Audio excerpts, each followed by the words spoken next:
que está em João 17, depois nós vamos para outro texto, você vai entender.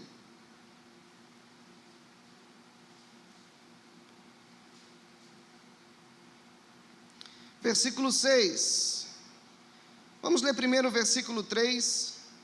Para quem ainda não sabe o que é a vida eterna é esta, diz o texto: que te conheçam, o único Deus verdadeiro, e a Jesus Cristo a quem enviaste. Essa é a vida eterna. A vida eterna é conhecer a Deus. Partilhar de vida eterna, é você conhecer a Deus e passar a eternidade inteira conhecendo Ele. Deus é tão insondável, Ele é tão infinito, que você vai passar a eternidade conhecendo a Ele, e ainda assim não vai conhecer Ele em completude. Deus, Ele é maravilhoso, Ele é imenso. E o que é morte eterna? É você passar a eternidade sem ter esse acesso. Você já imaginou no desespero? Você ter a eternidade inteira, mas não ter o acesso a Deus. E saber que vai eternamente ter que conviver com a falta desse acesso. Mas Jesus, ele diz no verso 6: eu revelei teu nome àqueles que do mundo me deste. Eles eram teus, tu os deste a mim, e eles têm obedecido a tua palavra. Preste atenção nesse versículo. Eu vou repetir: eu revelei teu nome. Jesus dizendo que revelou o nome do Pai. Para aqueles que do mundo me deste. Eles eram teus, tu os deste a mim, e eles têm obedecido a tua palavra. Até aqui. Queridos, que versículo maravilhoso. Que versículo perfeito. Porque saiu da boca do nosso perfeito Senhor. Jesus diz que Ele revelou o nome do Pai, ou seja, Ele tornou o Pai conhecido, àqueles que do mundo, que estavam aí no mundo, mas que do mundo o Pai deu a Jesus. Você se lembra que Jesus, antes de escolher os seus discípulos, Ele foi ao deserto, Ele jejua, por quantos dias? 40 dias. Ele é tentado, ele vence a tentação, depois os anjos o servem, e a partir dali, ele então escolhe os seus discípulos, os seus apóstolos. Jesus não escolhe os seus apóstolos à toa. Jesus não lança uma tarrafada e pega o que dá para pegar. Jesus escolhe, Ele pinça exatamente aqueles que o Pai queria. Por isso que Ele fala: olha, eu revelei, papai, eu revelei, Abba, o teu nome, para aqueles que do mundo tu me deste. Eles estavam no mundo, eles eram teus, diz o texto. Sabe por que a Bíblia diz que os apóstolos já eram do Pai? Porque desde a eternidade passada, antes de haver céus e terra, o Pai já sonhava com eles. Eles eram teus, eles já eram na eternidade sonho do Pai. E o Pai então dá cada um desses discípulos a Jesus. E Jesus revela a grandeza do Pai para estes discípulos. Você que tem conhecido ao Pai, você não foi ao Pai a não ser por um caminho, Jesus. Porque Ele é o caminho, a verdade e a vida. E se você conhece Jesus, se você vê Jesus, você vê o Pai. E vendo o Pai, você só consegue enxergar o Pai porque as escamas caíram dos teus olhos. Houve um tempo em que você andou na cegueira. Como diria o apóstolo Paulo, seguindo o curso desse mundo, correndo atrás do que as pessoas correm, vivendo da maneira que elas vivem, se satisfazendo através de meios que o mundo busca se satisfazer. Mas então as escamas caíram dos teus olhos, e você agora vê o Pai.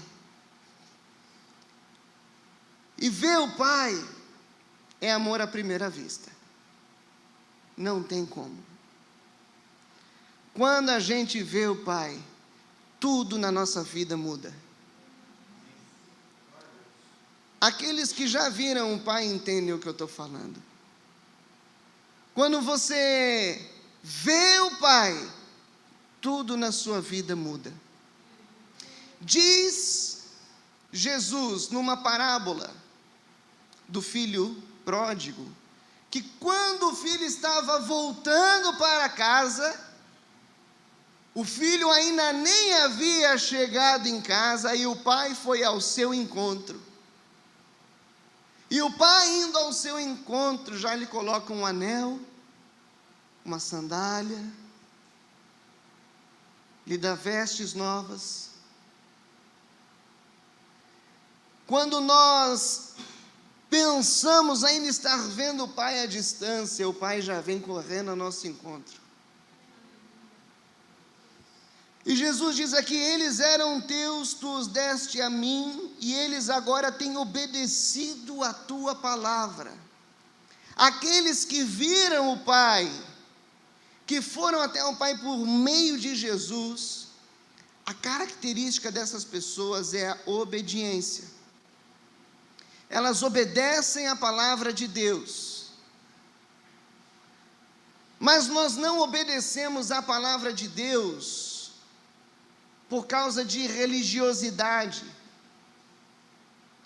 O que nos motiva a obedecer à palavra de Deus é o amor. Nós o amamos porque Ele nos amou primeiro. E o amor dele nos constrangeu tanto, que a gente não quer sair do lado dessa fogueira que nos aquece. E uma vez aquecido por esse amor, constrangido por esse amor, a tua resposta de amor é obediência. Não por religiosidade, mas por amor. Então Jesus, ele continua, e ele diz assim, no versículo 11, ele diz algo a respeito destes que são chamados de discípulos de Jesus. E se você ama o Pai, e veio ao Pai por meio de Cristo e obedece, você é um discípulo de Jesus. Ele fala no verso 11, não ficarei mais no mundo. Todos nós sabemos que Jesus foi morto, foi crucificado. Não ficarei mais no mundo, mas eles ainda estão no mundo. Eu vou para ti. Pai Santo, protege-os em teu nome, o nome que me deste. Protege eles para quê? Para que eles sejam um, assim como somos um. A oração de Jesus por esses discípulos é para que os discípulos sejam um, é para que os discípulos vivam em unidade, vivam juntos, partilhem a vida. Você que é discípulo de Jesus, você foi resgatado por Deus para viver unidade. Igreja é muito mais do que um lugar a ser ido. Igreja é uma unidade de pessoas que foram resgatadas pelo amor do Pai. E você que vai à igreja, você não vai somente a um lugar, você vai para um encontro com o Pai e um encontro com os demais filhos deste Pai. Porque esse encontro na sua vida, ele faz sentido. Esse encontro na sua vida te aquece o coração, te aquece a alma. O ser humano, ele tem em si o desejo de pertencer a um grupo. Então, os meninos entendem talvez isso mais rápido quando eles são ainda crianças e sempre tem aquele que escolhe o time de futebol. E sempre tem os melhores que ficam de um lado, os piores do outro, e quem é muito ruim fica buscando a bola. Aqueles que buscam a bola já logo entendem, como eu queria pertencer a um grupo. Então hoje nós vemos que a sociedade ela é segmentada. Existem pessoas de várias tribos, de vários jeitos e trejeitos, que se dizem pertencer a um grupo. Existem famílias que são unidas, tão unidas que são um grupo, fazem camiseta da família, já viram isso? Fazem férias coletivas da família, e ai de quem não vai, é o traíra. Aqueles que foram alcançados por Jesus fazem parte agora de um grupo.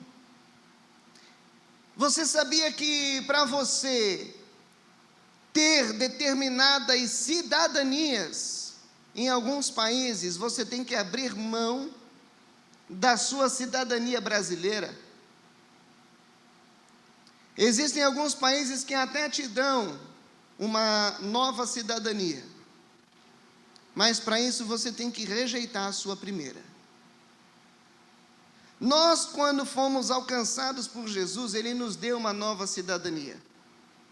Por isso que Ele diz, eles não são do mundo, nós rejeitamos a nossa primeira. Eles não são mais do mundo. Eles não pertencem mais a esse mundo, você agora já é um cidadão do céu. Você já pertence à pátria celestial. O teu governo já é o celestial. O teu rei já é Jesus. Por isso que se relacionar com os súditos desse reino para o seu coração, isso faz sentido. Você está desfrutando de um pouco daquilo que será na eternidade, ainda aqui na terra. Jesus diz, olha, Pai Santo, protege-os no teu nome. Jesus ora. E a oração de Jesus é para que o Pai os proteja e para que o Pai proteja a unidade. Porque se existe uma coisa que é atacada, é a unidade dos cristãos. Toda unidade, ela é atacada. Quando nós vimos que os homens maus estavam unidos em torno de um mau plano, de um mau projeto que não visava a glória de Deus, a Torre de Babel. Você conhece a história? O próprio Deus diz, eu vou ter que destruir a unidade deles. Porque se eles continuarem falando a mesma língua, eles vão concluir esse projeto. E não é um bom projeto. Mas, quando o Espírito Santo de Deus desce sobre a igreja, as línguas que foram confundidas, agora pelo Espírito elas são desconfundidas. E um passa a entender o outro. Um passa a compreender o coração do outro. E todos passam a sonhar com o mesmo objetivo, com a glória de Deus. E todos passam a abdicar da própria vida para que essa glória se manifeste ao maior número de pessoas possível.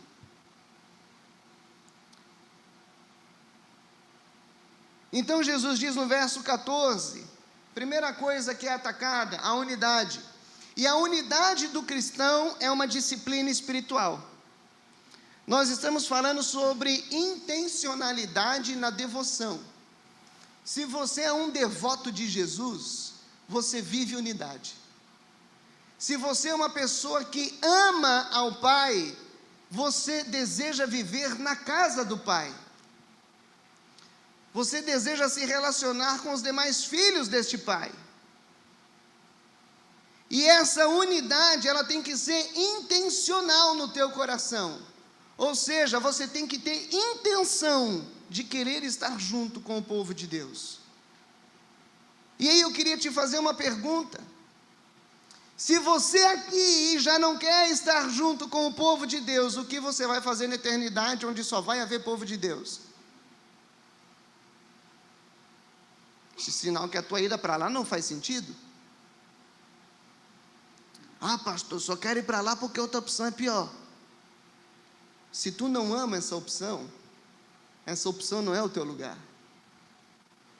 Quando nós amamos a Deus, nós amamos o seu povo, e intencionalmente nós queremos fazer parte desse povo, nós queremos ser povo de Deus, não um cidadão único e exclusivo de Deus.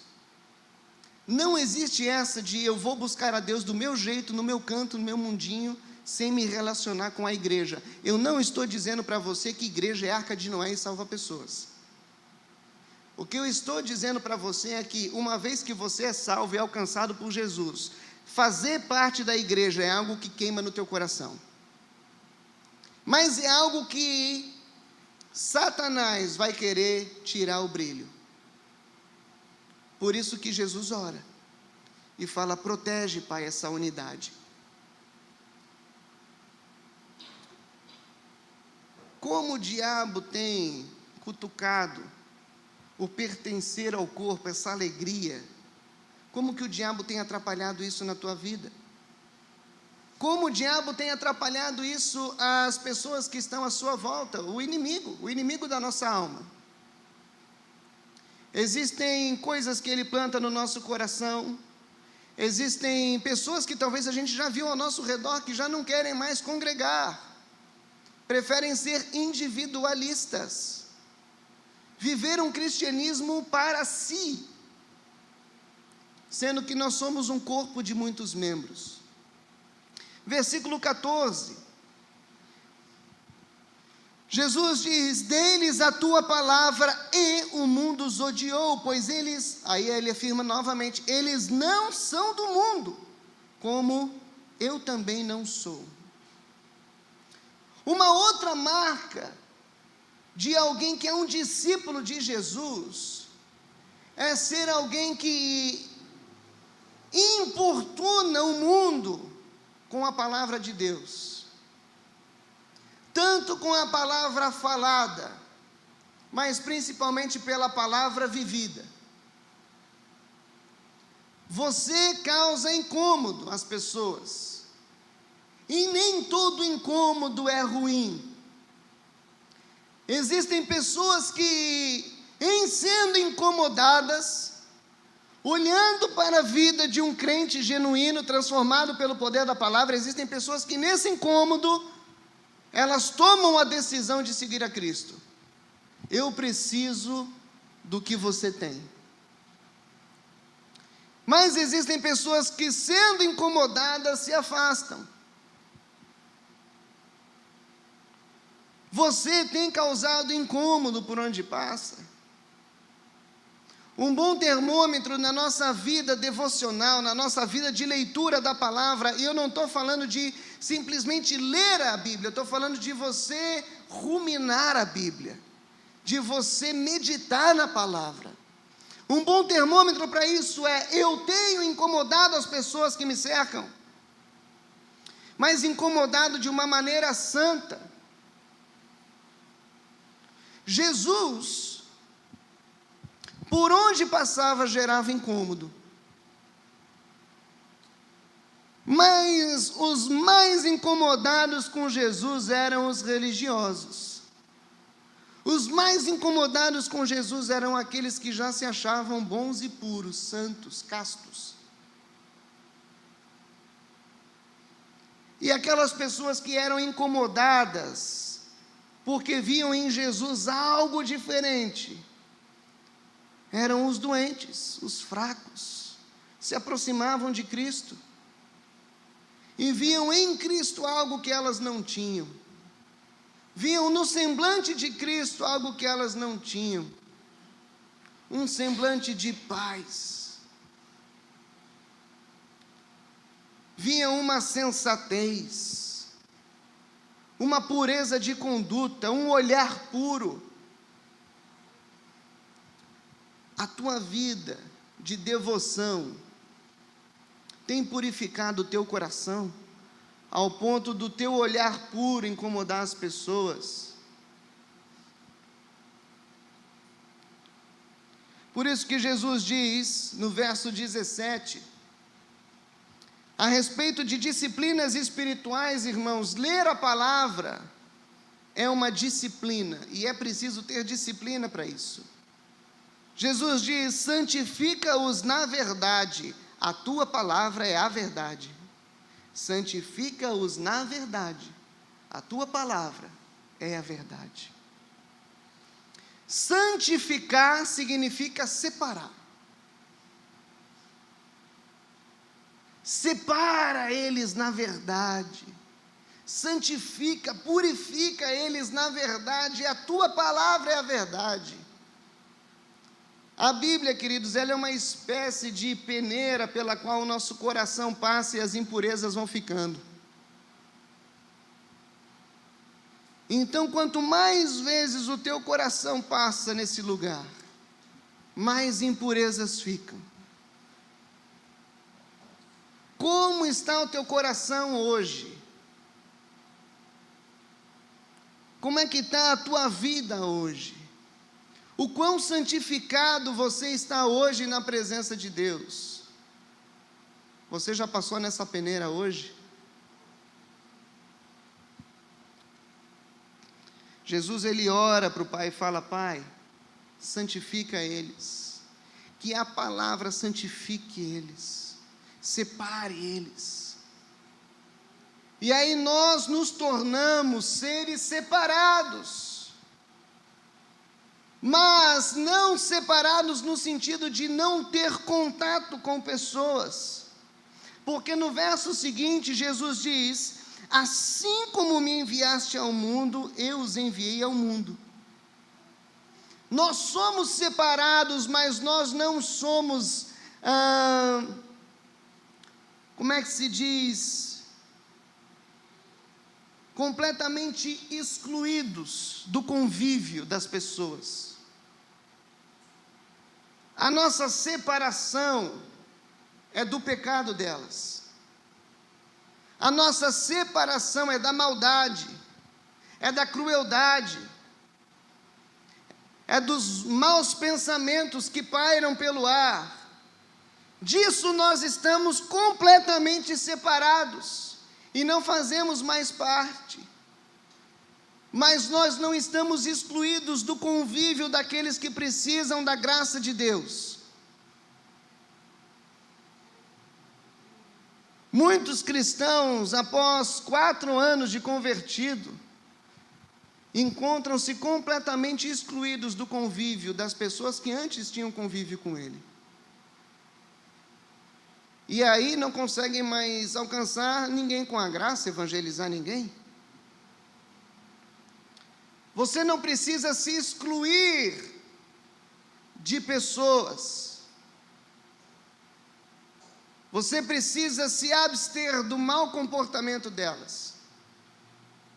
E disso deixar bem claro: olha, disso eu não faço parte. Jesus, ele ia até quem os fariseus não iam. Jesus tinha contato com publicanos, com prostitutas, com samaritanos, com gentios, com pessoas que possuíam doenças que, muito pior do que o Covid, naquela época você não podia tocar porque isso te tornava impuro. Jesus não se excluía de pessoas, mas Jesus, ele mantinha, sim, a sua pureza pessoal. Mas nós só conseguimos manter o nosso coração puro, estando no mundo e nos relacionando com pessoas, se cotidianamente o nosso coração passa pela peneira da palavra. Porque se o nosso coração não passa por essa peneira, já não vai mais ser o nosso comportamento que influenciará estas pessoas, mas certamente, pouco a pouco, elas irão exercer influência sobre nós. Voltaremos a dar risadas de piadas que entristecem o coração do Senhor, voltaremos a falar coisas que entristecem o coração dele. Primeiro falamos, e então praticamos. Por isso que você foi chamado para ser santo, primeiro para ser santo, depois para ser enviado ao mundo, não o contrário. Não vá ao mundo e espere ser santo no mundo, de qualquer jeito. Santifique-se em casa, santifique-se na palavra. Antes de se relacionar com as pessoas do teu trabalho, ore por elas, coloque a vida delas diante do Senhor e fala: Deus, hoje eu estou indo para o trabalho como um missionário. Hoje eu vou para o trabalho para refletir a tua glória, não para ser um crente chato, mas para que o Senhor brilhe através da minha vida. E você não foi chamado para ser esquisitão, nem esquisitona. Você foi chamado para ser você, mas não a melhor versão de você, a versão transformada e sonhada por Deus de quem você deveria ser. Jesus, creio eu, era um ser engraçado. Ele descia a borracha nos hipócritas. Mas ele era um ser cômico, gostava de pescar, dar uma banda de barco. Era um ser normal, contudo era puro.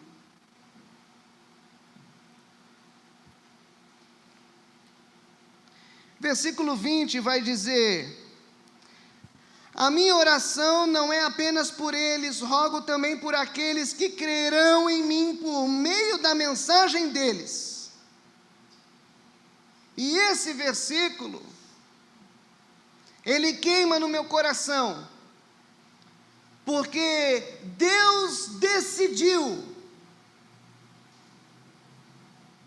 no Supremo Conselho da Trindade, Deus em si decidiu que Ele resgataria o mundo através da mensagem de pecadores transformados.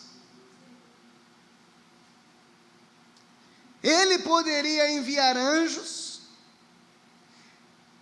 Ele poderia continuar no mundo, mas Ele decidiu transformar pessoas e fazer destas pessoas cartas vivas ao mundo. A transformação do Espírito Santo na tua vida é poderosa. Testemunhe disso para a maior quantidade de pessoas possível. Não tenha medo, não tenha vergonha de falar daquilo que Cristo fez na tua vida, porque você só não foi arrebatado, e você só não está morto, porque Deus ainda deseja tocar o coração de pessoas através da tua vida, e isso é para a glória dEle. Esse é o projeto dEle para você. Trabalhar, pagar boleto, isso tudo é acessório. Hoje a nossa maior missão é testemunhar do amor de Cristo para pessoas. Então Jesus diz que pessoas creriam nele por meio da nossa mensagem. E aí eu queria te convidar a refletir, porque aqui ele fala a respeito de 12 homens. Nós sabemos que um, infelizmente, já fica por ali. Mas 11 homens dão continuidade a esse ministério. Depois Matias é somado, o apóstolo Paulo chega também, mais pessoas chegam. Mas estamos falando de uma comunidade pequena de pessoas.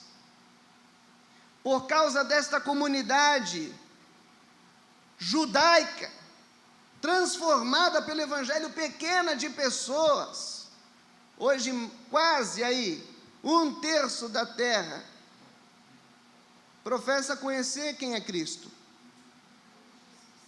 Não estou dizendo que se rendeu completamente a Ele, mas que o conhece,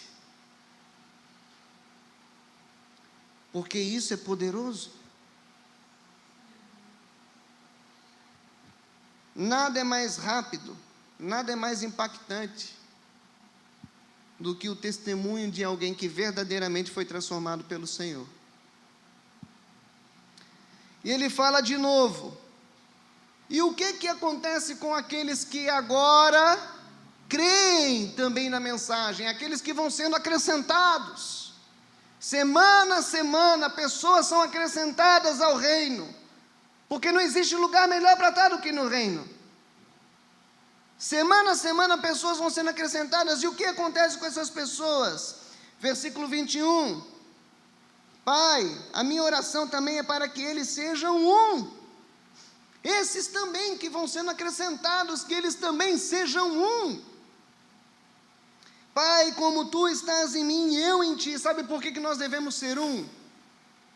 Porque se nós estamos em Cristo e somos nova criatura, nós refletimos a essência de Deus. E Deus é um ser tripessoal. É um ser constituído de 3 pessoas: Pai, Filho e Espírito. A perfeição não é o isolamento, a perfeição é a comunhão, porque Pai, Filho e Espírito vivem uma perfeita comunhão eternamente. Quer ser perfeito, você nunca vai alcançar isso vivendo isolado. Quer se santificar, não é isolado que você vai conseguir. Por isso que o projeto de Deus visa a comunhão, e a comunhão, novamente falo, tem que ser intencional. Você tem que se esforçar, se dedicar para ter comunhão, para purificar o coração na palavra, para testemunhar, para orar. Você precisa se dedicar. Que eles estejam também em nós, para que o mundo creia que tu me enviaste. E aqui fica mais louco ainda: dei-lhes a glória que me deste. Você sabia que os apóstolos receberam uma porção de glória?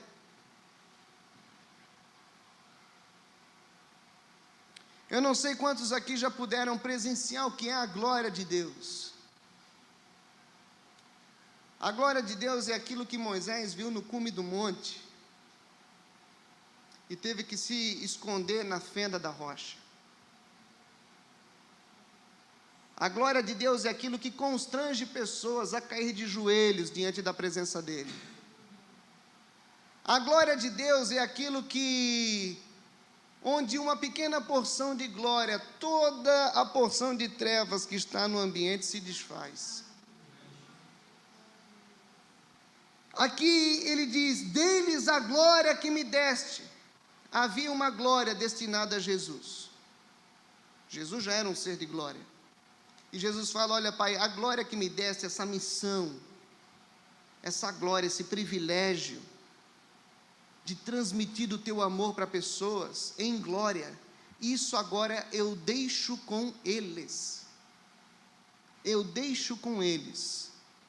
Eles vão transmitir o teu evangelho em glória. Por isso que as portas do inferno não prevalecem contra a igreja, porque não existe treva que possa prevalecer diante da glória. Consegue entender isso? Que isso é poderoso? Se teu coração está purificado e você entende isso, você contaminado por essa glória, você pisa no lugar, e se ali há trevas, a treva treme.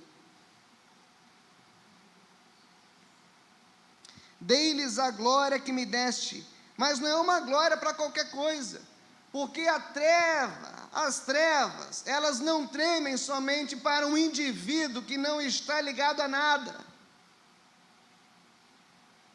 Mesmo os missionários enviados, eles permanecem vinculados ao corpo. Aqui diz: a glória que me deste para que sejam um, assim como nós somos um.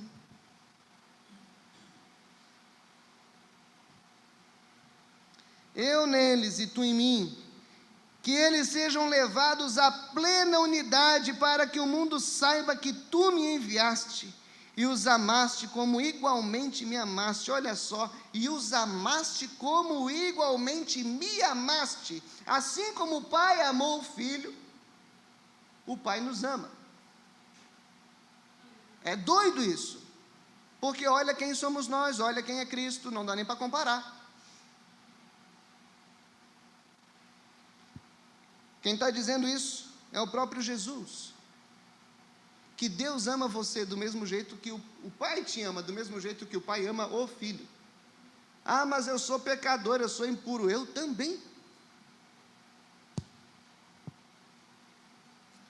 Mas Deus decidiu me amar. Deus decidiu me aceitar. Deus decidiu se revelar a mim e me alcançar com a sua graça imerecida.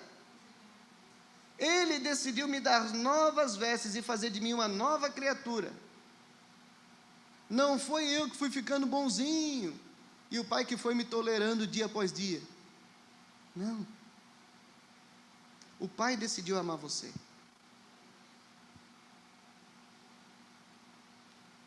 Aqui vai dizer: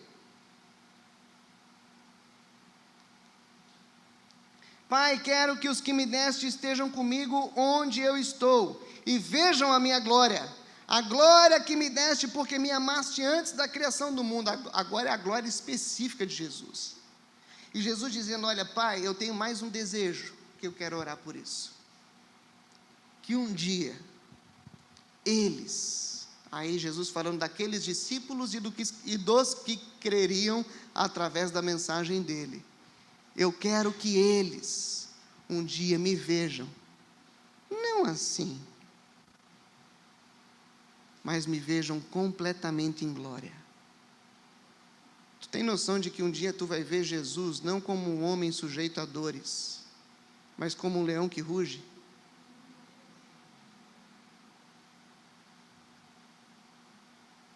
Eu acho que essa vai ser a sensação mais louca que a gente vai ter na eternidade.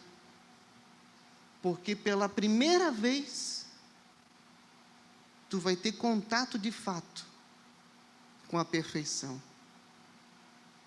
Com um leão bradando na tua cara. O problema, queridos, é que, indo para o final, algo está acontecendo.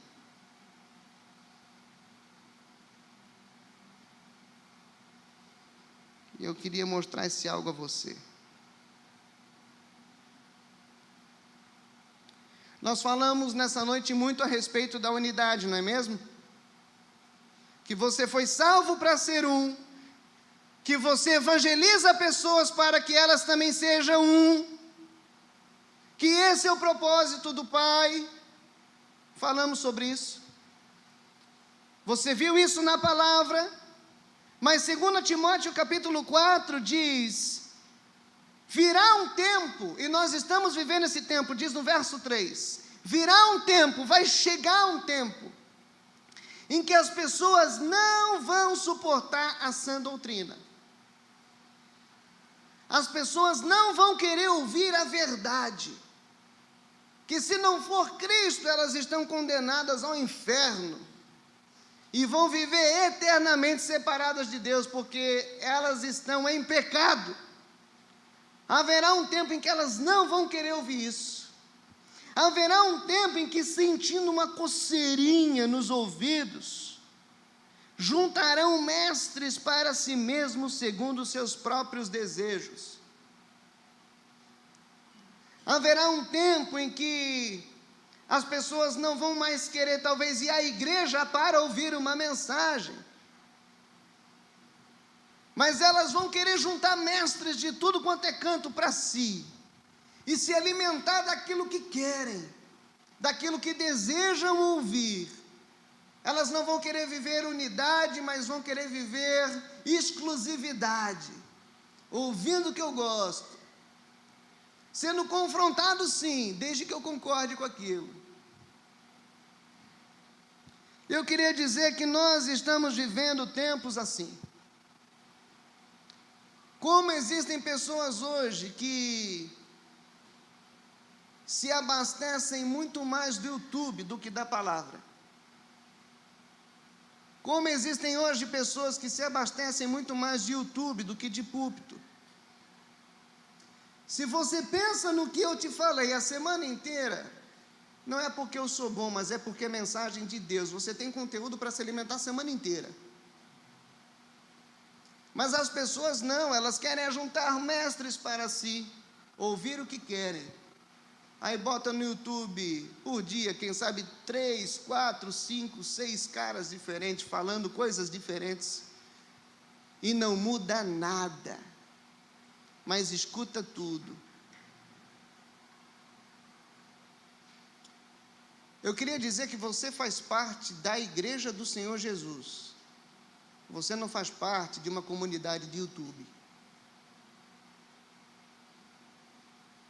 Você faz parte de uma comunidade que tem um pastor que prega, que te exorta, que tem uma doutrina, que prega uma doutrina bíblica, que não se prende a teorias humanas para abastecer a igreja. E isso é o que vai te alimentar e te santificar. Não estou te dizendo que o YouTube não é bom. Eu estou te dizendo que não é isso que vai te santificar. Essa história de escutar um monte de gente no YouTube, deixar de congregar, deixar de frequentar, assistir somente culto em casa. Se está doente, querido, está com diarreia, beleza. O banheiro é mais perto em casa. E você salva a igreja também. Mas caso não haja uma boa razão, você foi chamado para ser unidade. Não para ser membro de comunidade de YouTube. O YouTube acrescenta na tua vida? Sim. Agora, quando tu só se abastece dele, tem um problema. E provavelmente o teu exclusivismo, o teu sentimento humano de querer ficar isoladinho na tua, já está começando a imperar. E não foi por isso que Jesus orou. Aqui diz que eles se recusarão a dar ouvidos à verdade e vão se voltar para mitos. Como eu estou vendo pessoas tomando atitude doida por causa do YouTube. Tomando atitude doida por causa do YouTube. Se voltando para mitos. E também se recusando a dar ouvidos à verdade. Quem sabe pensando, meu pastor foi bem até agora, para que falar isso?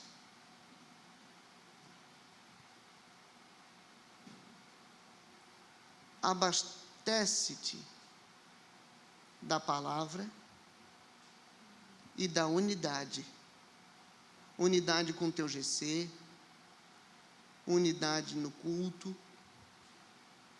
Esse foi o modelo que Jesus deixou. Não é você exclusivinho, bonitinho, em casa, assistindo YouTube de cueca. Isso não é culto ao Senhor.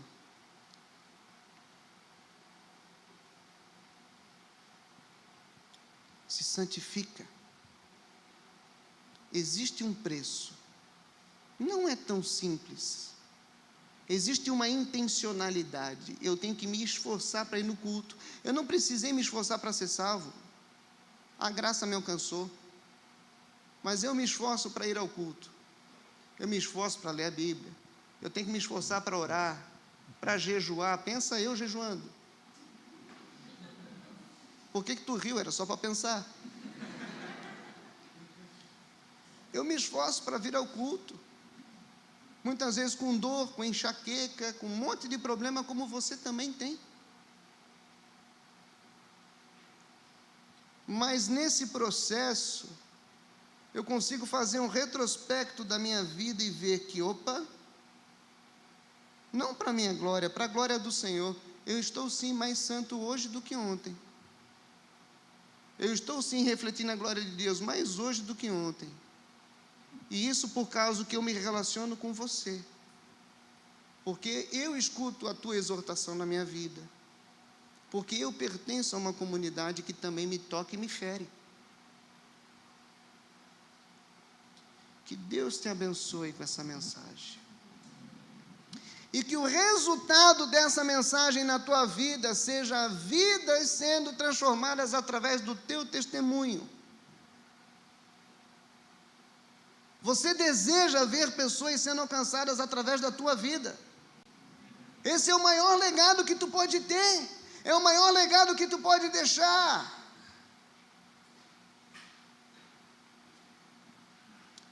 O maior legado que eu posso deixar para os meus filhos é: uau, papai vivia o Evangelho, e pessoas viam Jesus nele.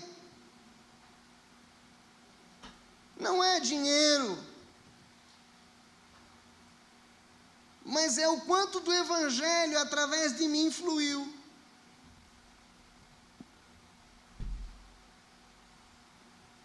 Se você hoje respira, é porque Deus tem um plano para a tua vida. E esse plano visa alcançar vidas.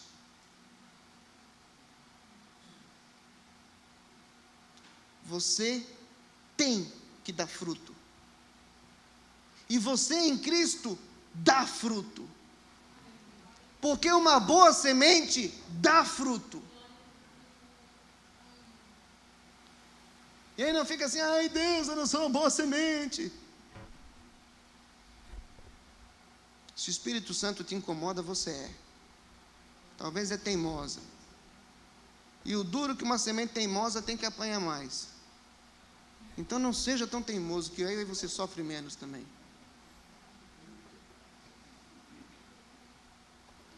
Deixa Deus te transformar.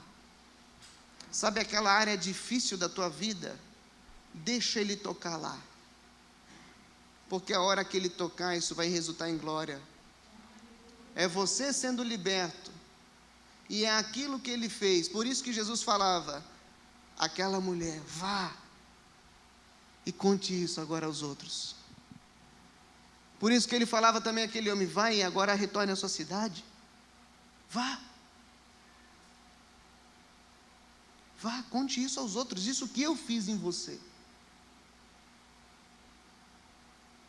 O que Jesus já fez na tua vida? Conta para os outros. As coisas mais simples, conta para os outros.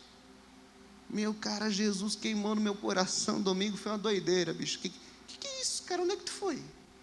Ah, cara, é na igreja, Mas, meu cara, que loucura, bicho. Que barato. Conta para os outros.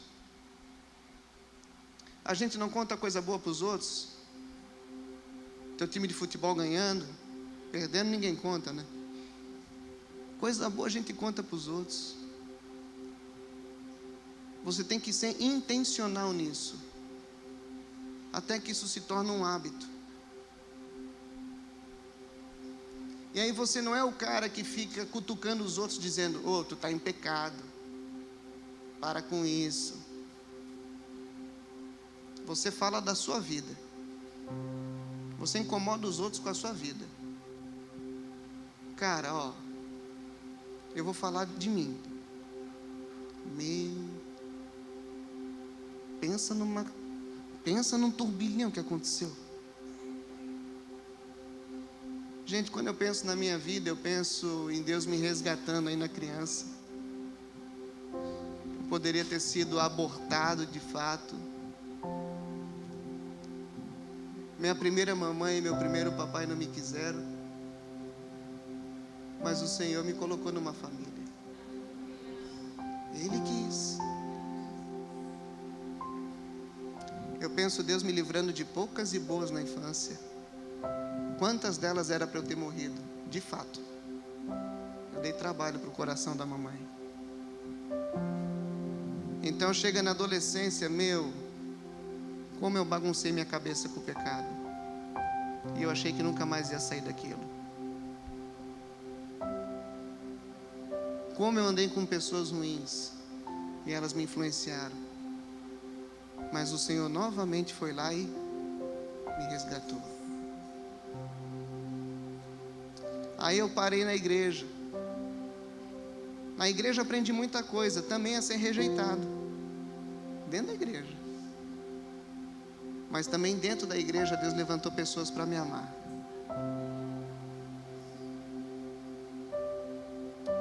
Aí eu decidi ir para o ministério.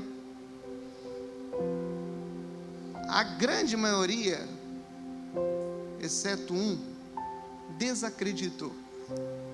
Você, olha, fica no violão que é melhor, né? Fui expulso do seminário. Me formei no seminário com recomendações psiquiátricas. Para poucos isso.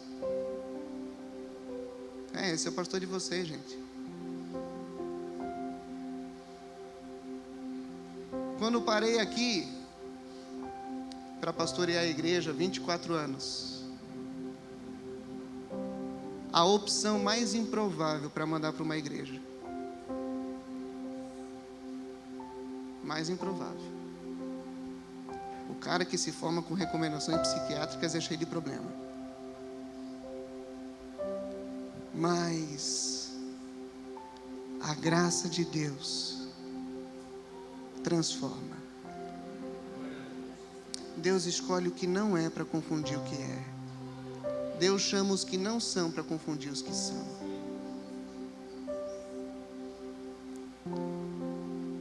Sendo fuzilado muitas vezes de muitos lados, várias vezes eu fui para o meu cantinho e chorei. Eu falava: Deus, eu só quero te servir, parece que nem isso eu consigo. Porque nem para isso eu sou bom.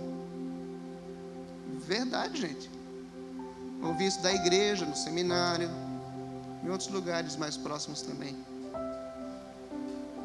Só faltava dizer: tu nem para servir presta. E o papai falava do céu, né? Filho, vem aqui. Vem aqui. Eu cuido de ti. Tu não é nada, mas eu através de ti faço tudo. Tu tem problema? Também tive. Já foi desacreditado várias vezes. Expulso de escola, suspenso de escola, expulso do seminário. Vai no psiquiatra? É nós. Tem problema de saúde? É nós.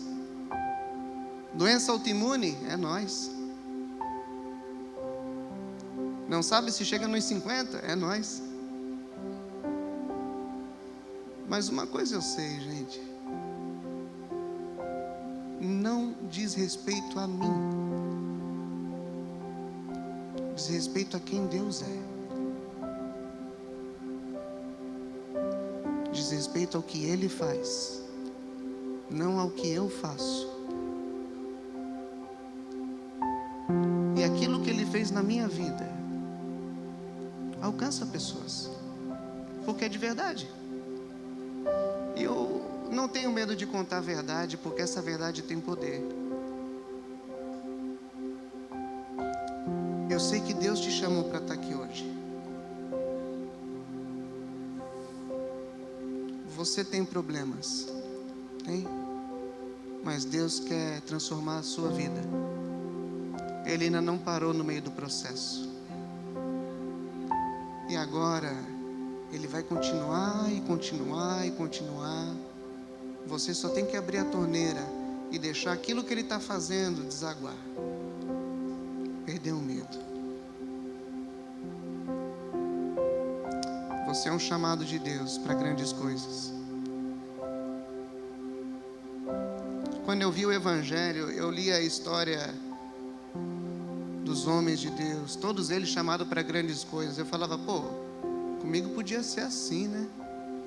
E todo mundo: não.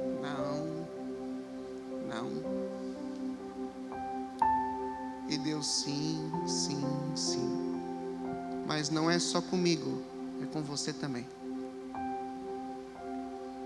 Você é especial para o Pai. O Pai te salvou. Fale com o Pai nessa noite. Deixa Ele fluir através da tua vida. Levar teus medos embora, teus receios embora, tuas chateações embora. Que você entenda que essa unidade aqui é poderosa porque Ele está aqui. Existe algo místico e especial nisso aqui, ó. Aqui tem pessoas reunidas em nome de Jesus e Ele passeia no nosso meio. Eu queria nessa noite orar por você que desacreditado, talvez por você mesmo, e desacreditado talvez pelos outros, acha que não vai conseguir refletir a glória de Deus. Mas eu queria dizer que você vai. Que Deus quer fazer um estrago através da tua vida. Se esse é o seu desejo, se coloque de pé.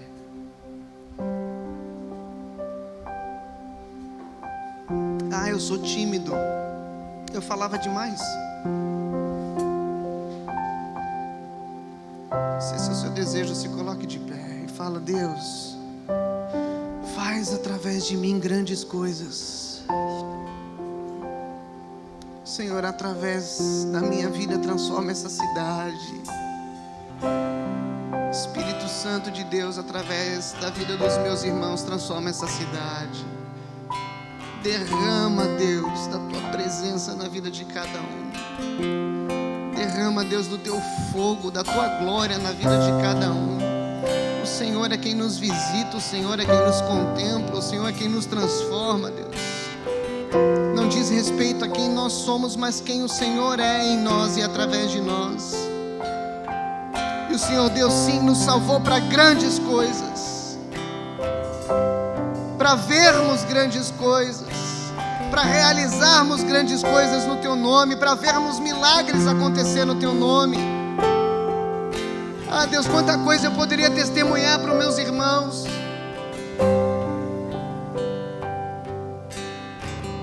O Senhor realiza milagres através da nossa vida quando nós estamos 100%